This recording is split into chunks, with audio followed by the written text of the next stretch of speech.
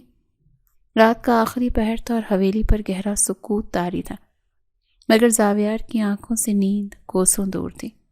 وہ اپنے کمرے کی کھڑکی میں کھڑا باہر کے گھنے اندھیرے کو گھور رہا تھا۔ اس کے ذہن میں بی جان کے الفاظ کسی گونج کی طرح بار بار سنائی دے رہے تھے کہ وہ مرحا سے شادی کر لے۔ اسے اپنی زندگی میں کسی عورت کی ضرورت کبھی محسوس نہیں ہوئی تھی، کیونکہ اس کا راستہ کانٹوں سے بھرا تھا، جہاں ہر قدم پر موت اس کا تعاقب کرتی تھی۔ وہ نہیں چاہتا تھا کہ کوئی اور اس کی اس پرخطر زندگی کا حصہ بنے، مگر بی جان کی خواہش اور سالار کی معصومیت نے اسے ایک عجیب کشمکش میں مبتلا کر دیا تھا۔ اس نے گہرا سانس لیا اور فیصلہ کن انداز میں پلٹا۔ اس معاملے کو لٹکانے کا عادی نہیں تھا۔ وہ سیدھا مرحا کے کوارٹر کی طرف گیا اور دروازے پر دستک دی۔ مرحا جو سالار کو سلا کر ابھی لیٹی ہی تھی، اس بے وقت دستک پر گھبرا گئی۔ اس نے لرزتے ہاتھوں سے دروازہ کھولا تو سامنے زاویار کو دیکھ کر اس کا رنگ فک ہو گیا۔ وہ دوپٹہ درست کرتے ہوئے نظریں جھکا کر کھڑی ہو گئی۔ جی صاحب خیریت؟ آپ؟ اس وقت مرحا کی آواز خشک تھی۔ زاویار نے سنجیدگی سے اسے دیکھا اور کہا، مجھے تم سے ایک ضروری بات کرنی ہے۔ بی جان چاہتی ہیں کہ میں تم سے شادی کر لوں۔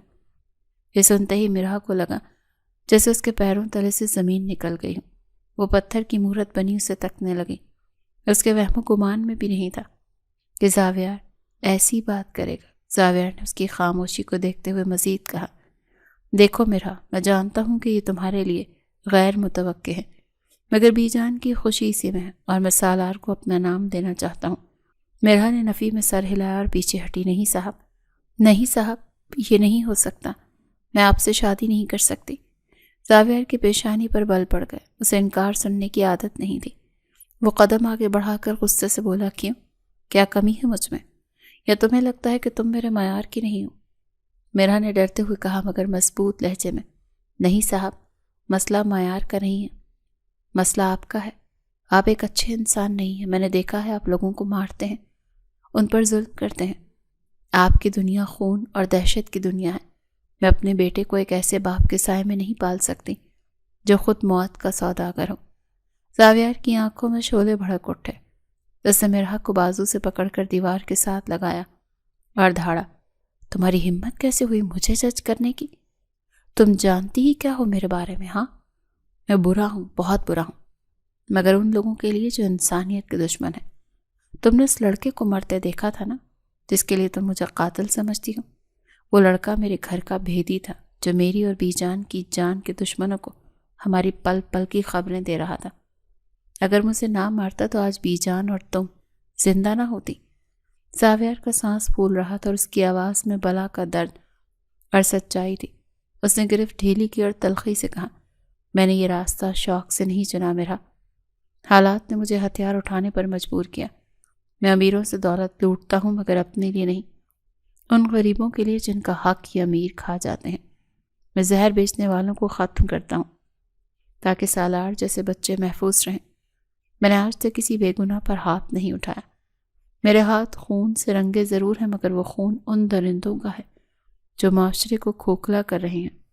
زاویار کی باتیں سن کر مرحا دم بخود رہ گئی۔ اس نے پہلی بار اس شخص کے اندر چھپے ہوئے درد اور مقصد کو دیکھا تھا۔ اس کا خوف آہستہ آہستہ ختم ہونے لگا اور اس کی جگہ ایک انجانی سی ہمدردی نے لے لی۔ اسے احساس ہوا کہ وہ جسے درندہ سمجھ رہی تھی وہ دراصل ایک محافظ ہے جو اپنوں کی حفاظت کے لیے آگ میں جل رہا ہے۔ زاویار نے اس کی آنکھوں میں دیکھتے ہوئے کہا، اب فیصلہ تمہارا ہے، اگر تم اب بھی انکار کرو گی تو میں تمہیں مجبور نہیں کروں گا۔ مگر یاد رکھنا سالار کو مجھ سے بہتر باپ اور محافظ کہیں نہیں ملے گا۔ مرحا نے ایک نظر سوئے ہوئے سالار پر ڈالی اور پھر زاویار کی امید بھری نظروں کو دیکھا۔ اس کا دل گواہی دے رہا تھا کہ یہ شخص جھوٹ نہیں بول رہا۔ اس نے دھڑکتے دل کے ساتھ آہستہ سے سر جھکایا۔ میں تیار ہوں صاحب، اگر بی جان کی خوشی اسی میں ہے اور آپ سالار کو قبول کرتے ہیں تو مجھے کوئی اعتراض نہیں۔ زاویار کے چہرے پر ایک فاتحانہ مسکراہٹ آ گئی۔ اس نے سکون کا سانس لیا اور کہا، سالار اب صرف تمہارا نہیں میرا بھی بیٹا ہے، اور میری بات یاد رکھنا، زاویار خانزادہ جس کا ہاتھ تھام لیتا ہے پھر موت ہی اسے اس سے جدا کر سکتی ہے۔ جاؤ اب سو جاؤ، کل صبح نکاح خواں آئے گا۔ یہ کہہ کر وہ مڑا اور اندھیرے میں غائب ہو گیا۔ میرا وہیں دروازے پر کھڑی رہ گئی۔ اس کی زندگی کا ایک نیا اور ایک دیکھا باب شروع ہونے والا تھا، جہاں محبت اور خطرہ دونوں اس کے منتظر تھے۔ صبح کا سورج اپنی آب و تاب کے ساتھ طلوع ہوا تو حویلی کی فضا میں ایک انجانی سی خوشی اور سرشاری گھلی ہوئی تھی۔ بی جان کی خوشی کا کوئی ٹھکانہ نہیں تھا۔ وہ فجر کے وقت سے ہی جاگ رہی تھی اور ملازموں کو ادھر ادھر بھاگ بھاگ کر ہدایات دے رہی تھی۔ آج ان کی زندگی کی سب سے بڑی خواہش پوری ہونے جا رہی تھی۔ میرا کو تیار کرنے کے لیے بی جان نے اپنی پرانی صندوقچی سے ایک انتہائی خوبصورت سرخ رنگ کا جوڑا نکالا تھا جو کبھی ان کی اپنی شادی کا تھا۔ میرا جب وہ لباس پہن کر تیار ہوئی تو آئینے میں اپنا عکس دیکھ کر خود ہی حیران رہ گئی۔ سادگی اور خوبصورتی کا ایک حسین امتزاج تھی، مگر اس کی آنکھوں میں ابھی بھی آنے والے وقت کا خوف اور دھڑکا موجود تھا۔ کچھ ہی دیر میں نکاح خواں اور 2 گواہ حویلی کے بڑے کمرے میں موجود تھے۔ زاویار سفید شلوار قمیض میں ملبوس، سر پر کلا رکھے انتہائی وجیح اور باوقار لگ رہا تھا۔ اس کے چہرے پر ہمیشہ رہنے والی سختی آج کچھ کم تھی اور ایک گہرا سکون طاری تھا۔ نکاح خواں نے جب مرحا سے اجازت طلب کی تو کمرے میں مکمل خاموشی چھا گئی۔ مرحا نے کانپتے ہوئے ہونٹوں کے ساتھ اسبات میں جواب دیا، اور پھر وہ لمحہ آیا جب زاویار نے اپنی بھاری اور پر اعتماد آواز میں قبول ہے کہا تو فضا میں جیسے ایک عہد گونج اٹھا۔ نکاح کے فوراً بعد بی جان نے مرحا کا ماتھا چوما اور اسے سونے کے کنگن پہناتے ہوئے ڈھیروں دعائیں دیں۔ زاویار نے دور سے اپنی نئی نویلی دلہن کو دیکھا جو شرم اور گھبراہٹ سے سمٹی جا رہی تھی۔ اس نے آگے بڑھ کر بی جان کے پیر چھوئے اور پھر مرحا کے قریب آ کر دھیمی آواز میں کہا، مبارک ہو مسز زاویار خانزادہ، آج سے تم اور سالار میری ذمہ داری ہو۔ یہ سن کر مرحا کا دل زور سے دھڑکا مگر وہ نظریں نہ اٹھا سکی۔ دن بھر مہمانوں اور رسومات کا سلسلہ چلتا رہا۔ حالانکہ مہمان بہت کم تھے، صرف کچھ ہی قریبی لوگ، مگر تھکاوٹ ہو گئی تھی۔ رات کا جب مرحا کو زاویار کے کمرے میں بھیجا گیا تو اس کے ہاتھ پیر ٹھنڈے پڑ رہے تھے۔ کمرے کو بہت نفاست سے پھولوں سے سجایا گیا تھا جس کی بھینی بھینی خوشبو ماحول کو معطر کر رہی تھی۔ سالار بی جان کے پاس سو گیا تھا، اس لیے مرحا کمرے میں بالکل اکیلی تھی اور ہر آہٹ پر چونک رہی تھی۔ کچھ دیر بعد دروازہ کھلا اور زاویار اندر داخل ہوا۔ اس کے اندر آتے ہی کمرے کا ماحول بدل گیا۔ مرحا گھبرا کر صوفے سے کھڑی ہو گئی اور اپنی انگلیاں مروڑنے لگی۔ زاویار نے دروازہ بند کیا اور آہستہ آہستہ چلتا ہوا اس کے قریب آیا۔ اس کی نظریں مرحا کے جھکے ہوئے چہرے پر جمی تھی۔ تم مجھ سے اتنا ڈرتی کیوں ہو؟ زاویار نے نرمی سے پوچھا اور اس کا ہاتھ تھام کر اسے واپس صوفے پر بٹھایا۔ دیکھو مرحا، میں جانتا ہوں کہ یہ سب تمہارے لیے اچانک ہوا ہے اور تم نے یہ فیصلہ دباؤ میں آ کر کیا ہے، مگر میرا یقین کرو میں تمہیں کبھی مایوس نہیں کروں گا۔ زاویار نے اپنی جیب سے ایک چھوٹی سی مخملی ڈبیا نکالی اور اس میں سے ایک بہت ہی نفیس ہیرے کی انگوٹھی نکال کر مرحا کی انگلی میں پہنا دی۔ یہ میری طرف سے تمہارے لیے ایک چھوٹا سا تحفہ ہے اور ساتھ ہی ایک وعدہ بھی کہ جب تک میرے دم میں دم ہے دنیا کی کوئی طاقت تمہیں اور سالار کو نقصان نہیں پہنچا سکتی۔ تم اس گھر کی اب خاطبہ نہیں بلکہ مالکن ہو، اسی لیے سر اٹھا کر جینا سیکھو۔ مرحا نے پہلی بار نظریں اٹھا کر زاویار کو دیکھا تو اسے اس کی آنکھوں میں سچائی اور اپنائیت دکھائی دی جو اس نے پہلے کبھی محسوس نہیں کی تھی۔ اس نے ہمت کر کے دھیمی آواز میں کہا، شکریہ صاحب۔ زاویار مسکرایا اور بولا، اب صاحب نہیں، زاویار کہو، کیونکہ اب ہم شریک حیات ہیں۔ اور ہاں، سالار کے لیے میں نے شہر کے بہترین اسکول میں داخلے کی بات کر لی ہے۔ وہ اب ایک عام بچے کی طرح نہیں بلکہ زاویار سکندر کے بیٹے کی طرح پروان چڑھے گا۔ یہ سن کر مرحا کی آنکھوں میں خوشی کے آنسو تیرنے لگے۔ اسے لگا کہ اس کا فیصلہ غلط نہیں تھا۔